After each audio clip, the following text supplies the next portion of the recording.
Hello, c'est Sébastien depuis Rotterdam. Pour changer un petit peu, je fais une petite série comme ça en extérieur. Donc j'ai de la chance, il pleut pas et je viens de visiter le musée qui est derrière, qui est très sympa. En fait, c'est pas vraiment un musée, c'est une sorte de dépôt d'art où les œuvres en fait sont montrées avec même le dos des œuvres. Donc c'est intéressant si tu as l'occasion d'aller à Rotterdam. Et en fait, là, je viens depuis Liège et à Liège en Belgique, en fait, j'ai présenté un petit peu un panorama global des usages de l'IA en architecture. Donc l'idée, c'est que, en fait, on peut utiliser l'IA ou différentes formes d'IA d'ailleurs à différentes phases du projet. Ça commence à la partie faisabilité, en fait, qui concerne à la fois les promoteurs, les architectes qui doivent évaluer si c'est intéressant en fait de construire une parcelle, quelle serait en fait la quantité de surface qu'on pourrait construire, etc. Mais aussi en fait quelle typologie en fait pourrait être utilisée dans la parcelle. Car en fait, et ça c'est important parce que ça définit la suite du projet. Et en fait, grâce à l'IA, on peut vraiment faire des hypothèses beaucoup plus rapidement, notamment avec un logiciel. Alors, il y a plusieurs plateformes. Il y a évidemment Autodesk Format que tu connais peut-être, mais moi, celle qui m'a intéressé dernièrement, c'est Hectare. Hectare, tu peux le trouver en mettant Hectare Architecture sur Google. C'est une start-up suédoise. En fait, j'ai interrogé sa fondatrice, donc je te mets le lien là en description et en lien. Et ce que j'aime bien dans cette plateforme, c'est que c'est une plateforme d'abord gratuite, donc enfin gratuite jusqu'à un certain nombre de projets, mais du coup ça te permet vraiment de tester, alors qu'il y a beaucoup de plateformes où on peut même pas rentrer dessus, on est obligé d'avoir un rendez-vous, etc. C'est compliqué. Et du coup là, bah, c'est pas le cas. Et en plus, elle est super bien designée. Je trouve que en fait, c'est assez contradictoire, mais on est dans un domaine où, en architecture, on n'arrête pas de concevoir des espaces. Et en fait, on travaille dans des applications qui sont extrêmement mal designées. Et pour une fois, là, il y a il y a une coïncidence entre le bon design et bah, la fonction qui est quand même agréable. Voilà, mais en dehors de cet aspect-là, comment ça marche? En fait, dans Hectare, on a un plan en 3D qui est en fait une sorte de Google Maps. C'est pas exactement Google Maps, c'est Mapbox en fond, mais du coup c'est assez riche et on peut voir la 3D des principales villes. Donc si tu travailles par exemple sur Paris ou sur une autre ville, en fait tu vas avoir une vue 3D, donc tu vas zoomer dans la partie qui t'intéresse, trouver ton terrain, et après tu vas dessiner sur le terrain, tu vas dessiner en fait la parcelle qui t'intéresse, la parcelle que tu veux construire. Et après, tu vas choisir ta typologie, en fait, quelle typologie de bâtiment tu veux. Donc, il y a des typologies par défaut, ça peut être des constructions en lamelles, des constructions en îlots. Et d'ailleurs, tu peux même aller plus loin et mettre ta propre typologie. Donc ça, je trouve ça intéressant et ça se voit que c'est un produit qui est conçu de la part d'architectes parce que il y a cette notion créative en fait. C'est pas une application qui est forcément, elle peut servir aux promoteurs immobiliers, mais elle a été aussi conçue en tête avec les usages de l'architecte. Et ça, c'est intéressant. Donc en fait, une fois que tu as fait ça, après, le logiciel va te générer différentes versions. Alors pour rentrer un petit peu dans la technique, c'est de l'IA, mais pas que. En fait, il y a aussi des algorithmes antérieurs à la vague d'IA qu'on connaît en fait, qui s'appelle le deep learning en fait.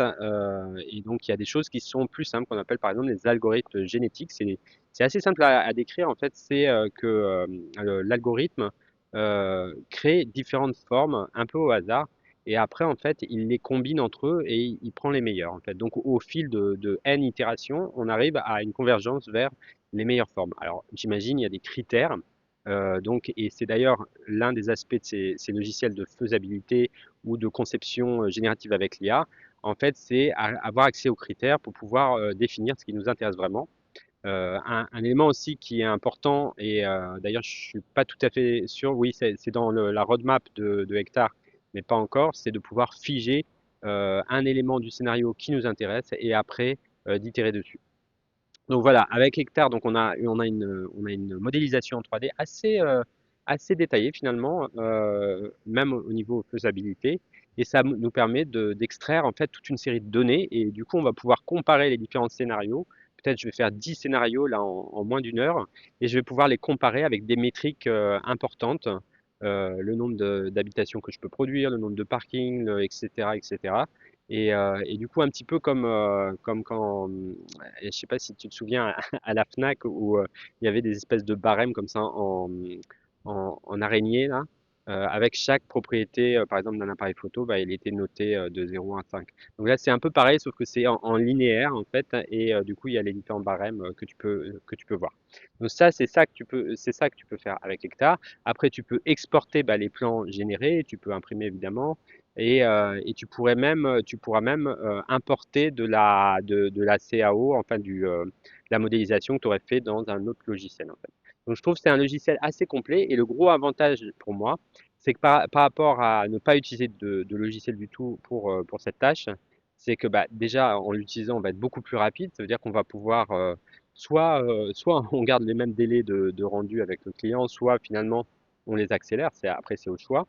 Mais on peut aussi aller beaucoup plus loin dans la recherche en fait. C'est-à-dire que vu qu'on va rechercher sur 5 versions, 10 versions et pas sur une seule, en fait, on va pouvoir finalement trouver des idées qu'on n'aurait peut-être pas eu de manière intuitive. Donc c'est ça qui est important, c'est qu'on on sort un petit peu du côté l'architecte qui travaille avec ses intuitions et finalement qui prend des choix, mais ils sont pas forcément les bons.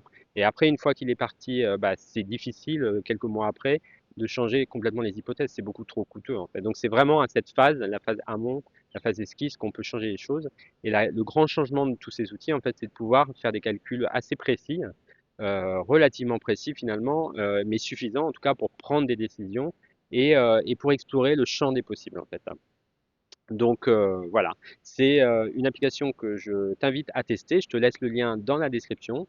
Et si ça t'intéresse, bah, il y a aussi la vidéo complète en anglais de la fondatrice, avec la fondatrice d'Hectare, en fait, qui nous explique en détail le fonctionnement.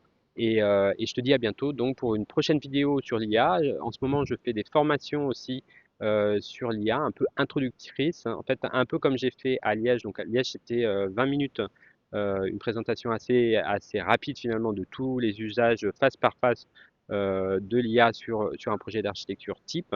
Et dans cette formation donc, qui aura lieu le 30 mai prochain, donc inscris-toi. Après, il y en aura peut-être d'autres, mais je ne connais pas les prochaines dates. On va aller bien sûr beaucoup plus dans le détail. On va également introduire ce que c'est l'IA, parce que souvent les gens disent IA, mais en fait en tête c'est pas clair, hein. En fait, il y a différents types d'IA. Il y a des modèles de diffusion, par exemple pour créer des images. Il y a des LLM pour créer des chatbots. Là, on a parlé dans cette vidéo, j'ai parlé d'algorithmes génétiques. Voilà. Donc en fait, il y a différentes technologies et sans rentrer dans la technique, c'est quand même bien de savoir ce qu'il y a derrière pour mieux comprendre. Donc voilà, j'ai arrêté, enfin j'ai un peu tout dit sur ce prochain rendez-vous. Si ça t'intéresse, je te mets le lien en description. Voilà, à bientôt pour une prochaine vidéo.